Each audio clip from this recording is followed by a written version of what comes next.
1982 का वो दौर याद कीजिए जब बॉलीवुड में डिस्को म्यूजिक का क्रेज धीरे धीरे बढ़ रहा था।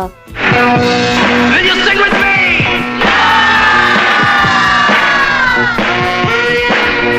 चमकदार कपड़े, कलरफुल लाइट्स, तेज म्यूजिक और डांस। लेकिन इसी दौर में एक ऐसी फिल्म आई जिसने सिर्फ इंडिया में ही नहीं बल्कि दुनिया के कई देशों में एक एक्टर को पहचान दिला दी। फिल्म का नाम था disco dancer. I am a disco dancer. I am a disco dancer. और उस फिल्म के हीरो थे मिथुन चक्रवर्ती। आज मिथुन दा को हम एक लेजेंडरी एक्टर के रूप में जानते हैं, लेकिन एक समय ऐसा भी था जब उनकी पहचान इतनी बड़ी नहीं थी। और फिर आया एक ऐसा कैरेक्टर जिसका नाम था अनिल। जिंदगी मेरा गाना। लेकिन दोस्तों, मज़ेदार बात यह है कि सोवियत यूनियन में यही अनिल जिमी के नाम से इतना फेमस हुआ कि मिथुन चक्रवर्ती को ही लोग जिमी कहने लगे थे। आजा आजा आजा जिमी जिमी आजा आजा आजा। डिस्को डांसर 1982 की डांस एक्शन फिल्म थी जिसे बब्बर सुभाष ने डायरेक्ट किया था और इसका म्यूजिक बप्पी लहरी ने दिया था। दोस्तों, आज के इस वीडियो में जानेंगे कि आखिर डिस्को डांसर मिथुन दा के करियर की इतनी बड़ी टर्निंग पॉइंट कैसे बनी। मैं किसी का दीवाना। फिल्म के पीछे की कहानी क्या थी, बप्पी लहरी का म्यूजिक इतना बड़ा हिट कैसे हुआ, और सबसे इंटरेस्टिंग बात, सोवियत यूनियन में मिथुन चक्रवर्ती की ऐसी दीवानगी क्यों हुई, उनका नाम ही जिमी पड़ गया।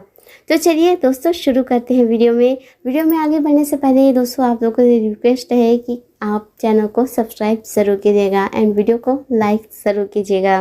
तो चलिए वीडियो को शुरू करते हैं। तो झूमो तो नाचो और मेरे साथ नाचो गाओ। I am a disco dancer. Mithun Chakraborty के लिए बॉलीवुड में रास्ता इतना आसान नहीं था। आज हम उन्हें सुपरस्टार कहते हैं, लेकिन हर सुपरस्टार की तरह उनका भी स्ट्रगल था। उन्होंने फिल्मों में अपनी पहचान बनाने के लिए काफ़ी मेहनत की और फिर धीरे धीरे उन्हें ऐसे रोल्स मिलने लगे जिनमें उनकी अलग पर्सनालिटी दिखाने लगी। मिथुन की सबसे बड़ी ताकतों में से एक थी उनकी डांसिंग एबिलिटी। उनका डांस वाकई कई एक्टरों से अलग ही था। वो बहुत पॉलिश्ड क्लासिकल डांसर की तरह नहीं बल्कि एक एनर्जिक परफॉर्मेंस की तरह स्क्रीन पर दिखाई देते हैं।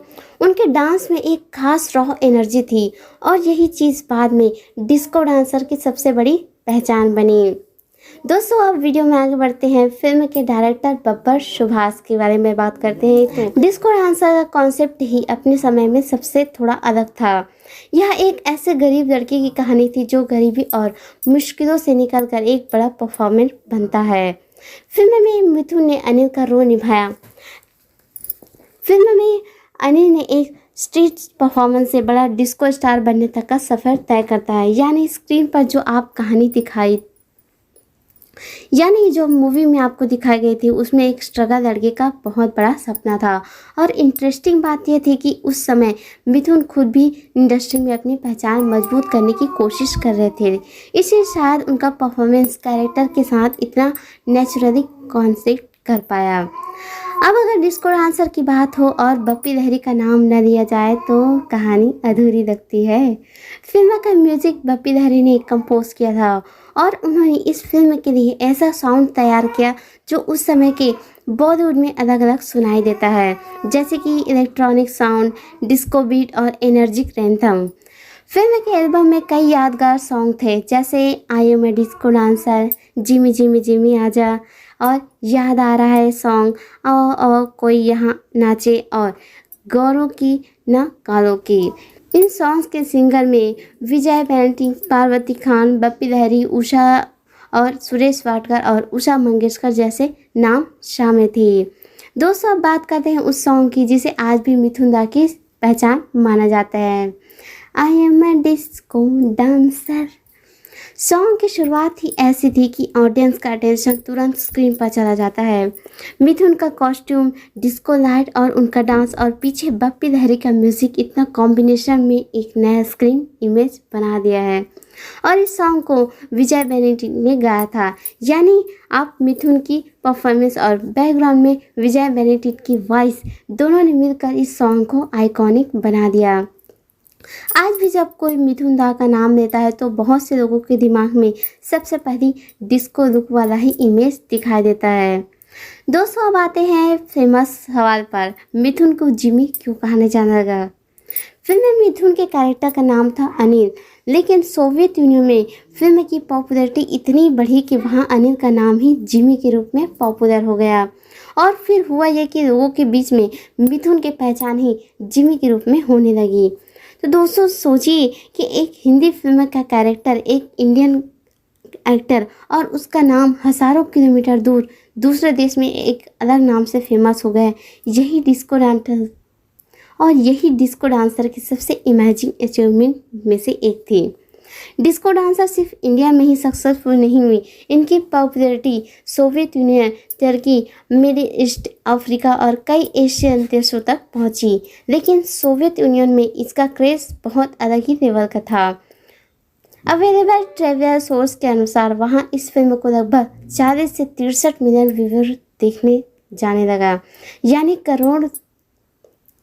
यानी करोड़ों लोगों ने मिथुन को स्क्रीन पर देखा। और फिर मिथुन चक्रवर्ती यहाँ सिर्फ एक इंडियन एक्टर नहीं बल्कि एक इंटरनेशनल स्टार बन गए। दोस्तों, मिथुन की इमेज कैसे बदले, आइए हम आपको बताते हैं।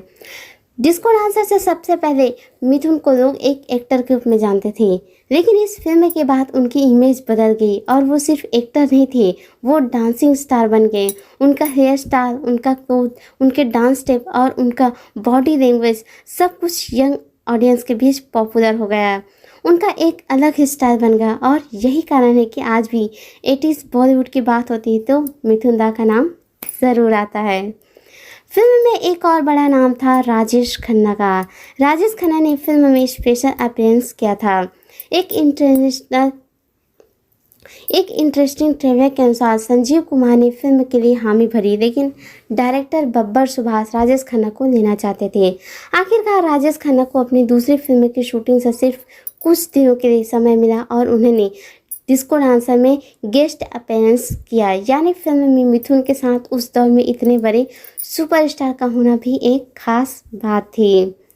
बहुत से लोग डिस्को डांसर को सिर्फ मिथुन और सॉन्ग्स की वजह से याद करते हैं, लेकिन फिल्म की कास्ट में एक और नाम था जिसे भूलना आसान नहीं है।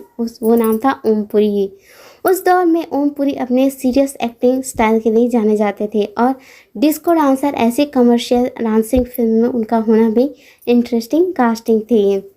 दोस्तों, अब बात करते हैं उस सॉन्ग की जिसे आज भी दुनिया के कई हिस्सों में लोग पहचानते हैं। नाम है जिमी जिमी जिमी आजा आजा आजा।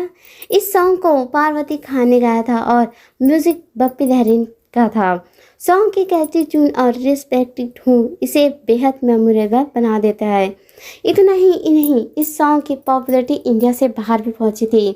आज भी जब 80s बॉलीवुड डिस्को म्यूज़िक की बात होती है तो जिमी का नाम सबसे पहले आता है। तो दोस्तों, आपको मिथुन का ये वीडियो कैसा लगा आपको ये मिथुन का वीडियो कैसे लगा आप हमें कमेंट करके ज़रूर बताइएगा। आपको मिथुन दा पसंद है या नहीं, मिथुन दा का कौन सा गाना पसंद है आपको ज़रूर बताइएगा। मिलते हैं अगले वीडियो में, तब तक के लिए बाय बाय।